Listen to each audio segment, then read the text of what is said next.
నేను రంజిత్ మనుషులు లేపేయడం మొదలెట్టాను. కానీ మెయిన్ ప్రాబ్లం అది కాదు. అసలు విషయం ఏంటంటే వాళ్ళ పని నాకు హెల్ప్ చేయడం కాదు. అందుకే నేనే వాళ్ళని గ్రాడ్యువల్గా రంజిత్ని ఐసోలేట్ చేశాను. ఫ్రస్ట్రేషన్ నటించాను. Assalamualaikum sahabat, apa kabar? Semoga selalu sehat dan bahagia. Terima kasih sudah setia bersama SLMT TV. Mudah-mudahan Tuhan Yang Maha Esa memberi rezeki yang berlimpah ruah dan juga berkah untuk sahabat semua. SLMT TV kembali menemani sahabat dengan alur cerita film pilihan. Kali ini SLMT TV akan menceritakan alur film berjudul V. Film ini menceritakan tentang pembalasan dendam seorang militer yang istrinya mati dibunuh dalam keadaan hamil. Bagaimanakah kisah pembalasan dendamnya? Simak alur ceritanya di sini aja ya. Ingat selalu untuk klik like, komen, share, dan juga subscribe. Kalau sudah, langsung saja kita masuk ke alur ceritanya.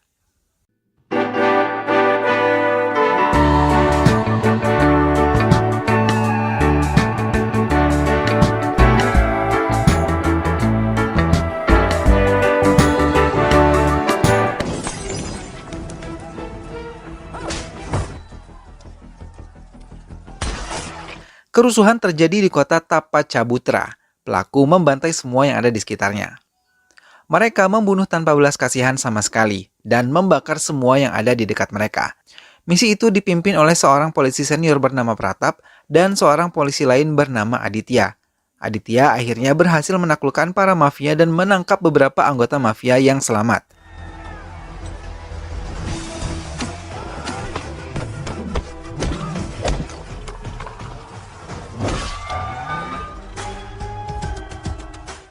Aditya kemudian menjadi bintang di kepolisian.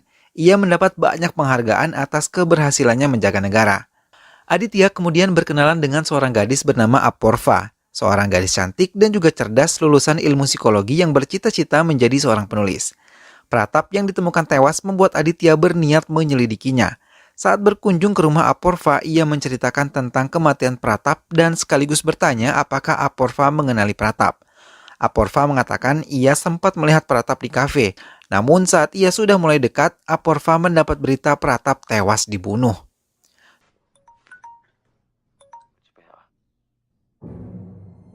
Tanpa disadari Aditya, ia telah dimata-matai oleh seseorang yang mengaku sebagai pembunuh Pratap.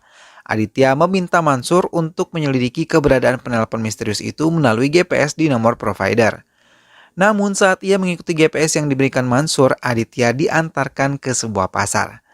Si penelpon menelpon Aditya dan mengatakan jangan mencarinya melalui GPS karena semua itu adalah handphone curian. Si penelpon tersebut akan membunuh 4 orang lagi. Dari Aporva, Aditya mendapat keterangan bahwa sebelum kematiannya, Pratap bertemu dengan seorang kepala developer yang bernama Malik. Aditya kembali menyelidiki Malik yang akan kembali dari Mumbai. Seperti Aditya yang mengawasi Malik, penelpon misterius itu pun juga mengawasi Malik. Namun, Malik yang mengetahui kehadiran Aditya mencoba menghindar. Setelah mandi dan bersih-bersih, ia bukan menemui Aditya namun menuju tempat istirahatnya. Akan tetapi, ia tidak dapat menghindari si penelpon misterius yang berhasil menemukan Tuan Malik. Ia secara tiba-tiba menyerang Tuan Malik. Kemudian mengikatnya di sebuah pohon dan langsung membunuhnya dengan sangat keji.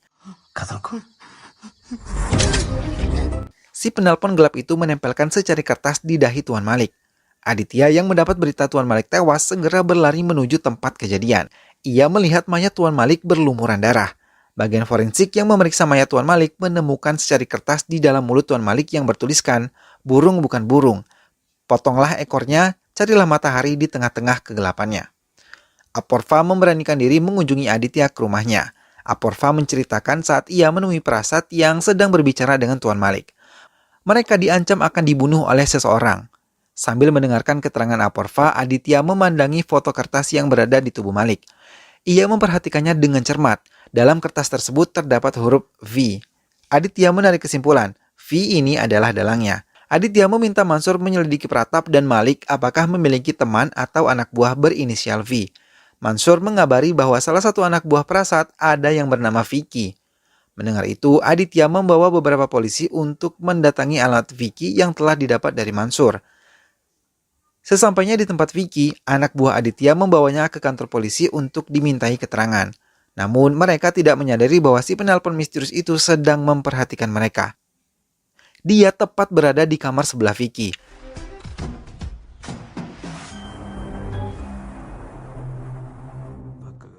Setelah dibawa ke kantor polisi, Vicky memberikan kesaksian bahwa sama seperti Aporva. Aditya mendengarkan rekaman si penelpon kepada Vicky untuk mendengarkan suaranya. Vicky menjawab suara itu adalah orang yang ia maksud. Si penelpon misterius tersebut sudah pergi ke Mumbai menggunakan bus. Aporva menelpon Aditya dan mengatakan akan ada pembunuhan lagi di kota lain setelah ia membaca secara seksama kertas yang ditinggalkan pelaku di mulut korban.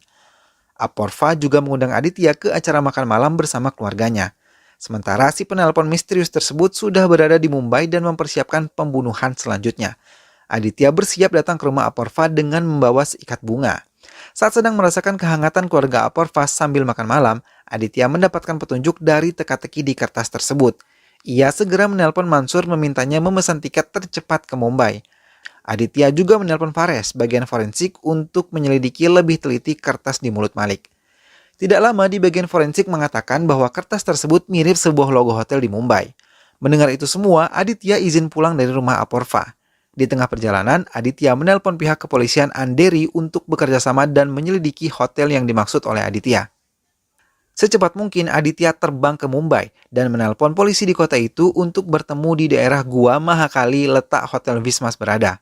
Pelaku V tersebut bertemu dengan kakak, kepala geng mafia di Mumbai dan melakukan transaksi jual beli senjata tajam.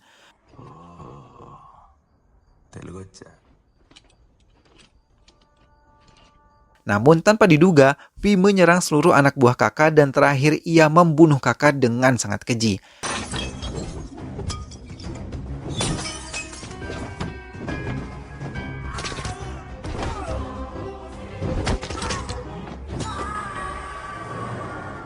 Aditya dan para polisi datang ke tempat kejadian, namun terlambat karena sudah ada korban berjatuhan.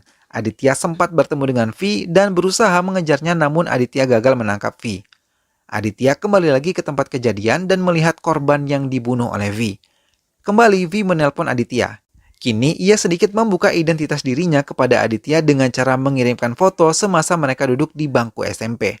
Aditya terus mengingat-ingat, namun menemui jalan buntu. Aditya kemudian pergi ke SMP Bemili tempat ia bersekolah dulu di daerah Vizag. Kemudian seorang penjaga sekolah menjelaskan kepada Aditya bahwa yang difoto Aditya itu adalah teman Aditya semasa SMP dan bernama Yendruri Wisnu. Aditya diberi petunjuk untuk bertemu Ratna Kumar karena ia berteman baik dengan Wisnu. Aditya langsung mengunjungi rumah Ratna Kumar dan bertemu dengannya. Ratna Kumar menerima kedatangan Aditya dengan baik. Setelah Aditya bertanya tentang Wisnu, ia menceritakan semuanya. Dahulu, ia dan Wisnu adalah tentara yang ditugaskan mengamankan daerah Kupwara yang menjadi sarang pemberontak. Semenjak kejadian itu, mereka semakin akrab. Wisnu kemudian menikah dengan Saheba, gadis muslim yang cantik jelita. Wisnu meminta izin dengan atasannya untuk menemani Saheba melahirkan, namun ditolak karena Wisnu sudah terlalu banyak izin. Malah, mereka mendapat tugas kembali mengamankan Kurwata. Namun nasib naas menimpa mereka. Bus yang mereka tumpangi dihujani bom, hingga bus terguling dan jatuh ke jurang.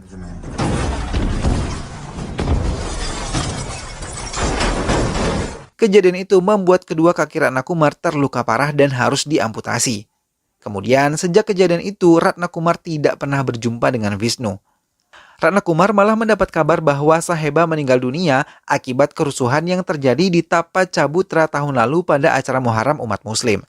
Kemudian ia meminta Mansur menyelidiki file Saheba dalam kerusuhan Tapa Cabutra tahun lalu.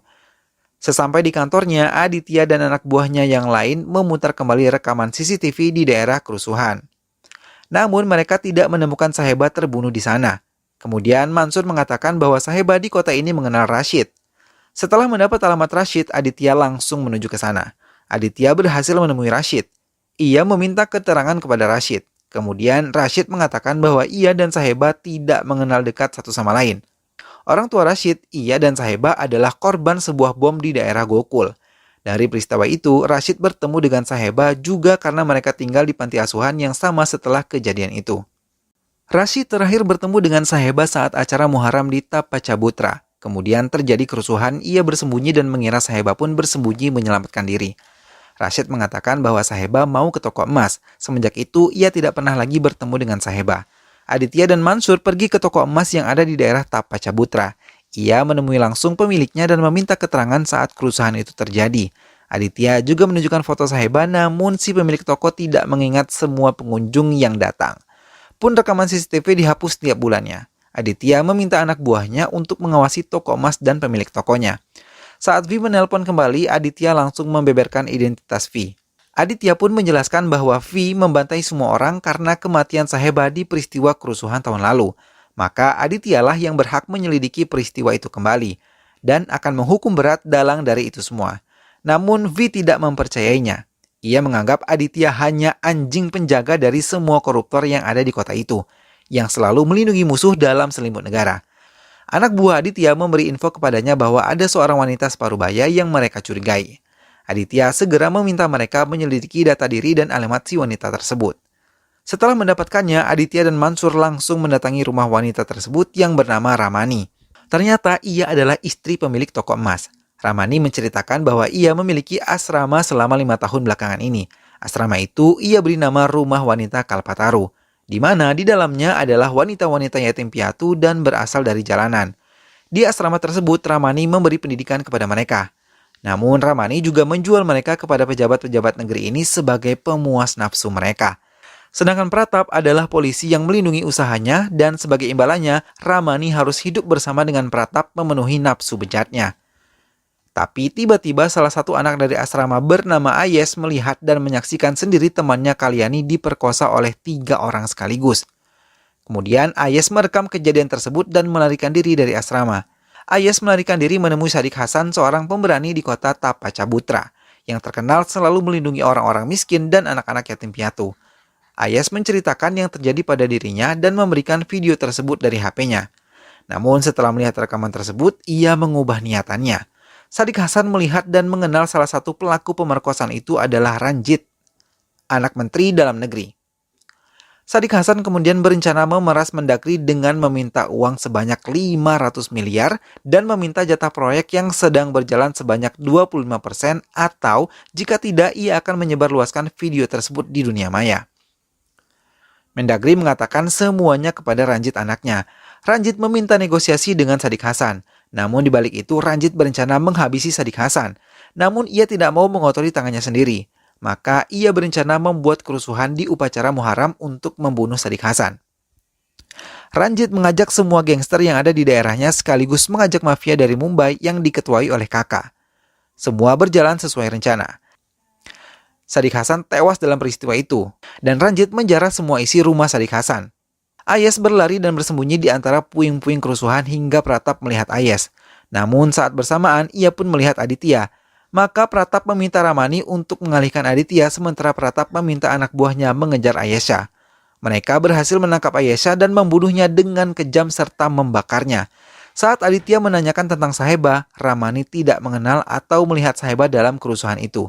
Ramani mengatakan ketiga pelaku dalam video tersebut adalah anak Mendagri Ranjit, kepala perkumpulan berlian Syarat Chandra, dan kepala developer Tuan Malik.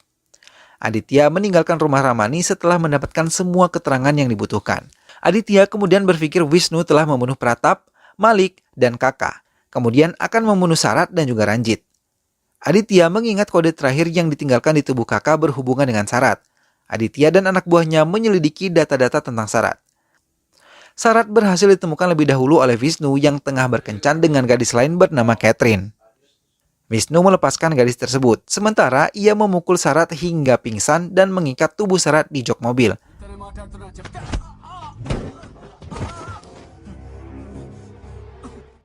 Semua tangan dan kakinya diikat serta mulutnya disumpal. Wisnu kemudian melelehkan sebuah besi di dekat mobil Syarat. Sementara Aditya yang mendapatkan data-data Syarat mendatangi rumah istrinya dan meminta beberapa keterangan darinya. Istri Syarat mengatakan bahwa suaminya dan Ranjit sudah berteman sejak kecil. Sementara itu, Wisnu menyiksa Syarat dengan menuangkan besi panas yang telah meleleh ke mulut Syarat hingga ia tewas dengan sangat mengerikan.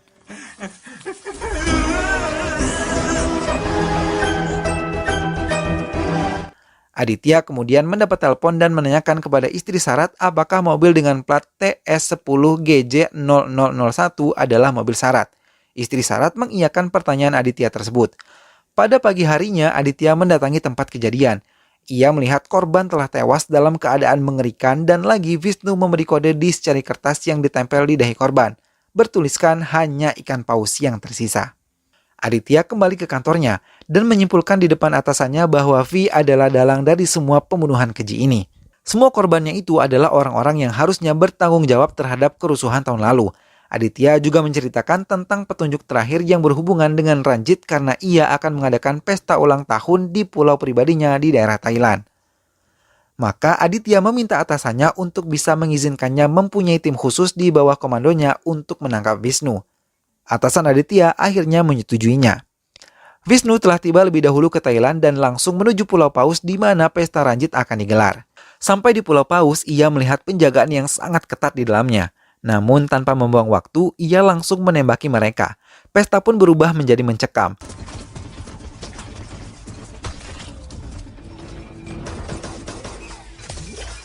Anak buah Ranjit membawanya masuk ke dalam hutan pulau tersebut menghindari kejaran Wisnu. Wisnu masuk ke dalam hutan dan menghabisi semua anak buah Ranjit serta dengan mudah menemukan Ranjit.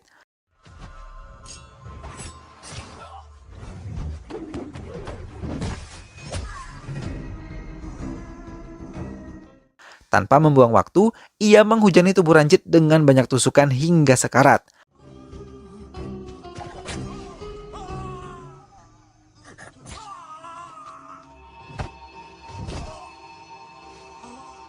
Dan terakhir, Wisnu memenggal kepala Ranjit dan membiarkannya begitu saja di dalam hutan.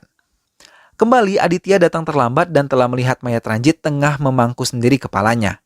Aditya merasa marah dan sedih karena ia telah gagal dan merasa kalah dari Wisnu. Dengan kecewa, ia mengarahkan pistolnya ke dahinya namun kemudian ia tersadar dan menembakkan pelurunya ke udara sebagai pelampiasan kegagalannya. Aditya kemudian mengundurkan diri dari kepolisian dan menyerahkan semua medali yang ia pernah dapatkan. 20 hari setelah pengunduran diri Aditya, ramai diberitakan bahwa pembunuhan berantai yang mengakibatkan pengunduran diri Aditya telah ditangkap dan terungkap pelakunya bernama Vamis. Misi tersebut dilakukan di bawah pimpinan Satya. Setelah melihat berita tersebut, Aditya mendapat telepon dari Wisnu. Kemudian Wisnu mengatakan bahwa mayat tersebut adalah mayat pencopet yang dijadikan tumbal kepolisian untuk menjaga nama baik mereka. Aditya berinisiatif mengajaknya bertemu. Wisnu pun mengiyakan. Aditya dan Wisnu bertemu di sebuah hotel daerah pantai. Aditya terperangah saat pertama kali melihat Wisnu. Mereka membahas kejadian pembunuhan itu. Aditya mengakui bahwa saat pembunuhan Ranjit, sebenarnya ia secara tidak langsung membantu Wisnu. Karena sebelum misinya dijalankan di Thailand, Mansur mengabarkan bahwa anak buah Mendagri berencana menghabisi Wisnu dan juga Aditya. Maka Aditya mengubah rencananya yang seharusnya ia melindungi Ranjit, ia malah membuka jalan untuk Wisnu menemukan Ranjit dengan cepat dan menghabisinya. Kemudian Aditya berpura-pura frustrasi akan kegagalannya dan kekalahannya terhadap Wisnu. Wisnu pun menceritakan kejadian yang dialaminya. Setelah ia dan temannya jatuh ke jurang Kupuara, tubuhnya terseret arus sungai dan diselamatkan oleh warga sekitar. Setelah ia merasa lebih baik, si penolong itu meminjamkan HP-nya kepada Wisnu untuk mengabari keluarga Wisnu. Yang pertama kali dihubungi Wisnu adalah Saheba. Namun sayang HP Saheba tidak aktif. Kemudian ia membuka emailnya karena Saheba selalu berkirim email dengannya selama ini. Wisnu mendapatkan sebuah video kiriman Saheba. Ia pun menunjukkannya kepada Aditya. Wisnu menceritakan saat itu Saheba sedang berada di toilet toko emas saat terjadi kerusuhan dan tidak bisa melarikan diri. Saat Saheba keluar, ia memutuskan kembali ke dalam toilet namun ia bertemu dengan Ayesha. Saheba pun menarik Ayesha untuk bersembunyi bersamanya di toilet. Saheba mengatakan dalam rekaman videonya, ia telah melihat rekaman dalam HP Ayesha yang merekam kekejaman yang dilakukan terhadap Kalyani. Saheba menyebutkan 3 nama pelaku dalam video itu, yaitu anak Mendagri Ranjit, kepala developer Tuan Malik, dan ketua toko berlian Sarat Chandra, serta inspektor senior dalang dibalik ini semua yaitu Prasad. Saheba mengatakan kerusuhan itu dibuat untuk membunuh Sadiq Hasan, untuk menghilangkan bukti, dan untuk membunuh Ayesha saksi dari kejadian itu semua. Saheba meminta Wisnu untuk menghancurkan mereka semua sebagai para pelaku. Pintu toilet digedor dengan kencang dari luar. Saheba secepat mungkin mengirimkan video tersebut ke email Wisnu dan langsung membuangnya ke toilet. Saheba dan Ayes ditarik keluar toilet. Saheba berusaha menolong Ayes, namun ia malah dibunuh dengan keji oleh kakak dan anak buahnya. Aditya bergetar melihat video tersebut. Tujuan Wisnu menantang Aditya karena menganggap Aditya adalah bagian dari konspirasi itu. Aditya memberikan kembali HP-nya kepada Wisnu, namun Wisnu menolak dan mengatakan bahwa itu adalah bukti yang harus ditunjukkan kepada dunia. martabat dan integritas orang seperti Aditya tidak harus dikorbankan untuk para mafia hukum di negeri ini. Aditya kemudian menggelar jumpa pers dan membeberkan semuanya di hadapan publik. Aporva mengangkat kisah ini menjadi sebuah novel yang berjudul Saheba dan menghadiahkannya kepada Wisnu dan Aditya. Film pun selesai. Nah teman-teman, itulah tadi kisah pembalasan dendam yang dilakukan oleh tokoh V. Semoga kalian semua terhibur ya setelah menyimak video ini. Saksikan terus video-video Slamet TV. Ingat selalu untuk klik like, komen, share, dan juga subscribe. Terima kasih sudah menonton video ini hingga akhir. Sehat selalu dan sampai jumpa. Wassalamualaikum.